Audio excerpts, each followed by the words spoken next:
Let's get to a listener question. Nathan from Michigan asks, I'm curious to know how current trends with millennial home buying are impacting investors' perspective on buying right now.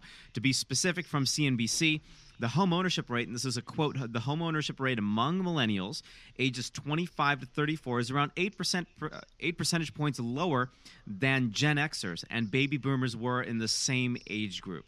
The Urban Institute did a study and reported that millennials are getting married later and less often plays a major role, as well as millennials typically deciding to rent in higher income areas instead of the poorer areas. High rent plus single incomes plus median credit score of 640 equals less home ownership, end quote.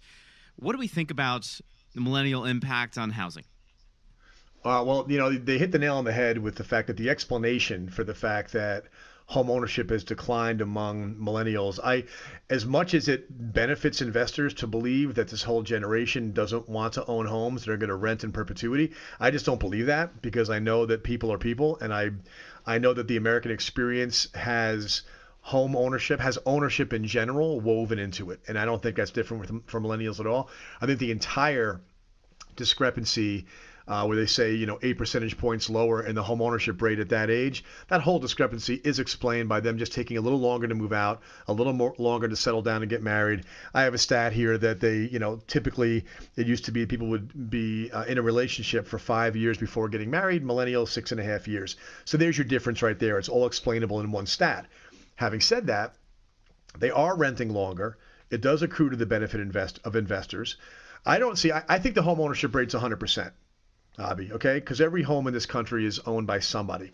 It isn't always occupied by the person who owns it, but it's owned by somebody. So I'm not real sort of passionate about home ownership from the standpoint of it has to be for everybody, because I love the fact that if a millennial wants to rent a house and somebody else owns that house, well, then somebody else is benefiting from the economic activity of that property, and investors are people too. So I don't see any problem with that. If the home ownership rate went down dramatically because the economy stunk, well, then we'd have all kinds of other problems to navigate. But what I do like about his question is, I like everything about it, but what I find especially interesting is this idea that they're renting in different places than typically were thought of as rental neighborhoods. Okay, so in the article, the quote was, poorer areas. And so the presumption was if you were in a lower income area, more likely to rent. That's obviously true.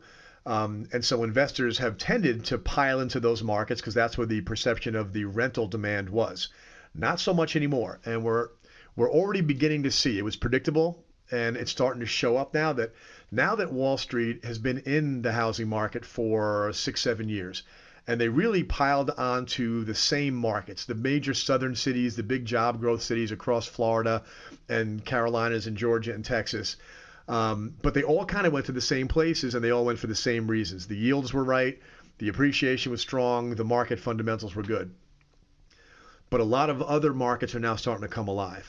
And a lot of investors, big and small, are starting to think more and more strategically, which is why this segment is here, right? Thinking strategically about the population shifts in the country, demographics, migrations, jobs, all the things that are going to forecast for you demand for housing, right? If people are there, they want to live indoors. If they want to live indoors, they're eventually going to have kids and want a backyard and a dog and everything else. And so all of that life in America accrues to the benefit of housing demand. And other places are starting to get some action from professional investors that didn't used to before. And so to your listeners that are entrepreneurial investors, not necessarily professional who do this for their living, but are doing this for their nest egg, you still have a lot of these markets kind of to yourself. And if you see something like millennials are higher credit score, renting in more expensive places, well, you may wind up buying a more expensive house.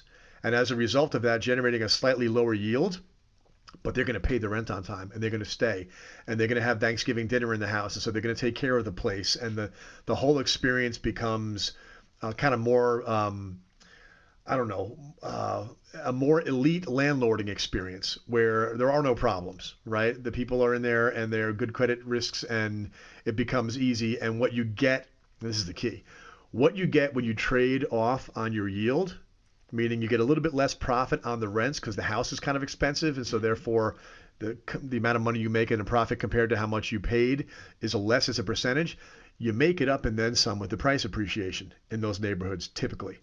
And so it opens some of the best real estate markets in the country to smaller investors without them being crowded out by the big Wall Street behemoths. So bottom line, home ownership is always at 100% unless you feel supply will exceed demand, but I'm not seeing any indication of that right now, right? Yeah, well, the point, yes, supply is not exceeding demand right now. Supply is starting to accumulate, but if the prices are still rising and the demand is driven by the economy being good, people being confident in their job situation, the overall economic picture and consumer confidence is what drives demand, and population growth ultimately drives demand.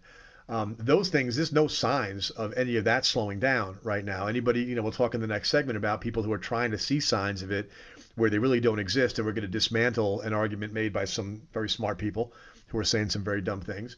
But I think, this is an entrepreneur's playground. It's a creative person's playground, especially if you're one of those people that kind of leans towards common sense creative, where you understand people and you can sort of read trends and pick winning real estate markets based upon the things that are happening there that are likely to attract people, retain those people, and cause them to put down roots.